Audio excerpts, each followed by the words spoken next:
Hello friends, જય માતાજી. આજે આપણે ગોળ અને સિંગદાણાની ચીક્કી બનાવવાના છે. તો આ રેસીપી તમને ગમે તો લાઈક કરો, શેર કરો અને આવી જ નવી નવી રેસીપી તમારે જોવી હોય તો અમારી ચેનલને સબસ્ક્રાઈબ કરો અને બાજુમાં આપેલું બેલ આઇકન દબાવો એટલે અમારી રેસીપી સૌ પહેલાં તમને જોવા મળશે.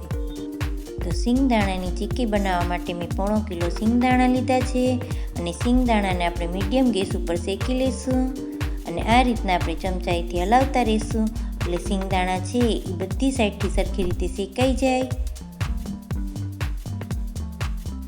અને સિંગદાણા શેકાઈ ગયા છે કે નહીં એ જોવા માટે આપણે સિંગદાણાને હાથમાં લઈ અને મસળશું એટલે સિંગદાણાના ફોતરા આસાનીથી નીકળી જશે. ત્યારે આપણે સિંગદાણા છે એ સરસ શેકાઈ ગયા હોય છે. તો સિંગદાણા છે એ આપણા સરસ શેકાઈ ગયા છે અને 2 ફાડા પણ થઈ ગયા છે. હવે હાથેથી આપણે આ રીતના એક દાણો લઈ અને હાથેથી આ રીતના મસળીએ એટલે ફોતરા છે એ આસાનીથી નીકળી જાય છે. તો આપણા સિંગદાણા શેકાઈને તૈયાર થઈ ગયા છે.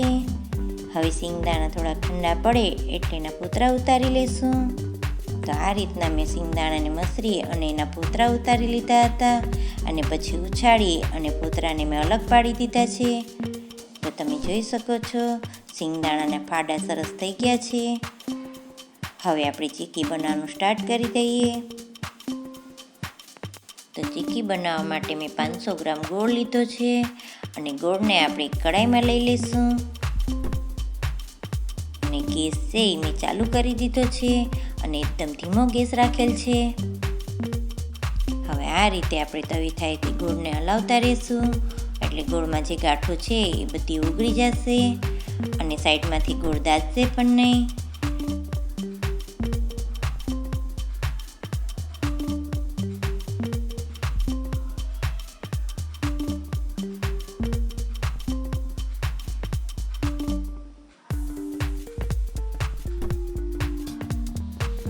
ગોળમાં જે ગાંઠો હતી સરસ ઓગળી ગઈ છે.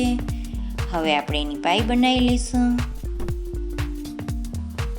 તો પાઈ બનાવીએ ત્યારે આપણે તવીથાએથી આ રીતના હલાવતા જ રહેવાનું અને ગોળનો કલર છે એ ચેન્જ થઈ જાય ત્યારે આપણે જોઈ લેવાનું કે પાઈ થઈ ગઈ છે કે નહીં. તો પાઈ થઈ જશે એટલે ગોળનો કલર છે એકદમ ડાર્ક થઈ જશે. તો ગોળનો કલર છે એકદમ ડાર્ક થઈ ગયો છે. હવે આપણે પાઈને ચેક કરી લઈશું. તો એક વાટકીમાં આપણે પાણી લઈ લઈશું અને પાણીમાં આપણે 2-3 ટીપા જેટલી પાઈ નાખી દઈશું.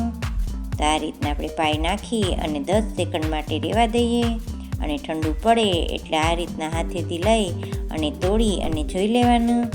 તો આ રીતના આસાનીથી તૂટી જાય એટલે આપણી પાઈ છે એ સરસ થઈ ગઈ હોય છે ને એ છતાં પણ આપણે એવું લાગે તો મોઢામાં નાખી અને જોઈ લેવાનું અને દાંતમાં ચોટે નહીં એટલે આપણી પાઈ છે એ સરસ થઈ ગઈ હોય છે. તો આપણી પાઈ છે એ થઈ ગઈ છે. હવે આપણે એમાં સિંગદાણા નાખી દઈશું.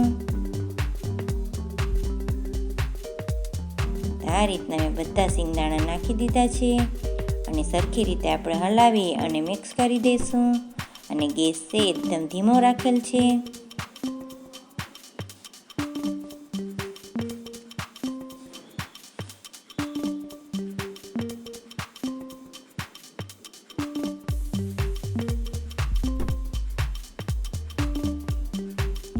સિંગદાણા છે એ પાઈ સાથે સરસ મિક્સ થઈ ગયા છે.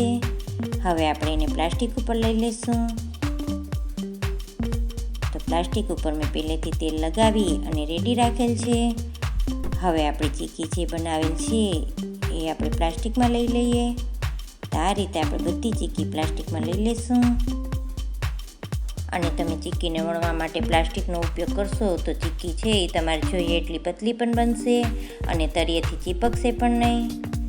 તો તમે જોઈ શકો છો આ રીતના આપણે આકાર દઈ દઈશું એટલે ચીક્કી છે આપણે વણવી હોય એ રીતના વણી શકીએ.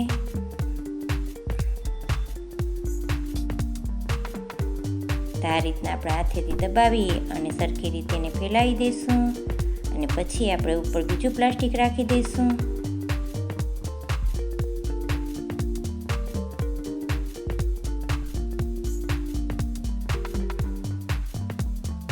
આ રીતે ચીક્કીને મેં સરખી રીતે ફેલાવી દીધી છે.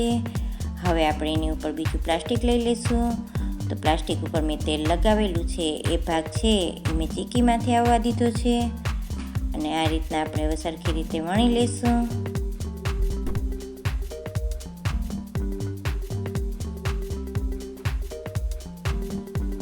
તો વેલણેથી આપણે સરખી વણી લઈએ અને જોઈએ એટલી પતલી કરી લઈશું.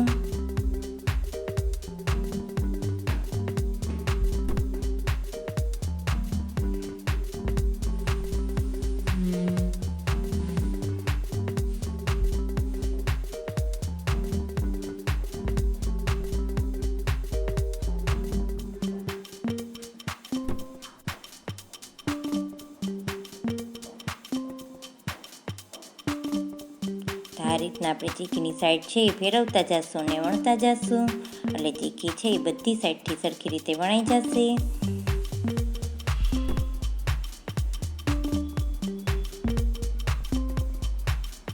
તો ચીક્કી છે એ સરસ વણાઈ ગઈ છે.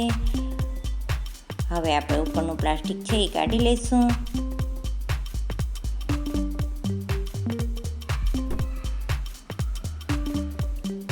તો હવે આપણે ચાકાની મદદથી એના પીસ પાડી લેવાના છે.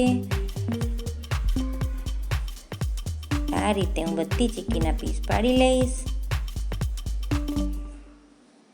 અને તમે જ્યારે પણ ચીક્કી ડબ્બામાં ભરો ત્યારે એકબીજા સાથે ચોંટી જતી હોય તો તમારે ચીક્કીનું એક લેયર કરી અને ઉપર પ્લાસ્ટિક રાખી દેવાનું અને પછી પાછી બીજી ચીક્કીનું લેયર કરી દેવાનું એટલે ચીક્કી છે એ એકબીજા સાથે ચોંટશે નહીં.